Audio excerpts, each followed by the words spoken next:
जगबदल घालून घाव, जगबदल घालून घाव, सांगून गेले माझे भीमराव, सांगून गेले माझे भीमराव. आजच्या कार्यक्रमाचे अध्यक्ष पूज्य गुरुजा वर्ग आणि इथे जमलेले माझे मित्रमैत्रिणी, आज मी तुम्हाला अण्णाभाऊ साठे यांच्याविषयी माहिती सांगणार आहे. अण्णाभाऊ साठे यांचा जन्म महाराष्ट्रातील सांगली जिल्ह्यातील वाळवा तालुक्यातील वाटेगाव येथे 1 ऑगस्ट 1920 रोजी झाला. त्यांचे संपूर्ण नाव तुकाराम भाऊराव साठे हे होते.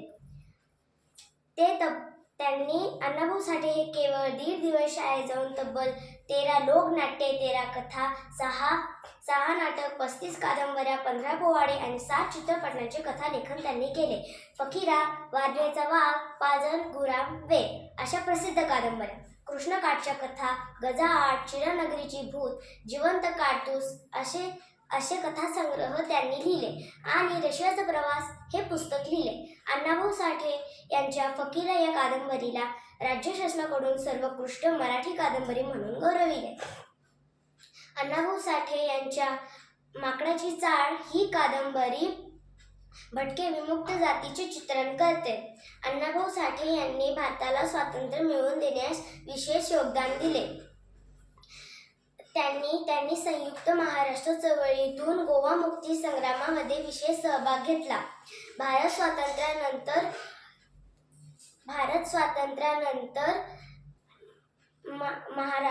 महाराष्ट्र चळवळीतून गोवा मुक्ती संग्रामामध्ये विशेष सहभाग घेतला. भारत स्वातंत्र्य अण्णाभाऊ साठे यांना महाराष्ट्रावर उच्चवर्णीय शासन मान्य नव्हते. त्यांनी 1940 मध्ये मुंबई येथे 20,000 लोकांचा मोर्चा काढून त्यांनी घोषणा दिली, ये आजादी झूठी है, देश की जनता भूकी है. इंडियन पीपल्स थिएटर असोसिएशन मध्ये ते एक महत्त्वपूर्ण व्यक्तिमत्व होते. महाराष्ट्र चळवळीतून भाषिक विभागातून वेगळे मराठी भाषिक राज्य म्हणजे बॉम्बे राज्य निर्माण करण्याची मागणी केली. अण्णाभाऊ साठे यांच्यावर डॉ. बाबासाहेब आंबेडकर आणि कार्ल मार्क्स यांचा प्रभाव होता. आजही मोठ्या संख्येने विद्यार्थी संशोधनात्मक या विषयाचा अभ्यास करताना दिसतात.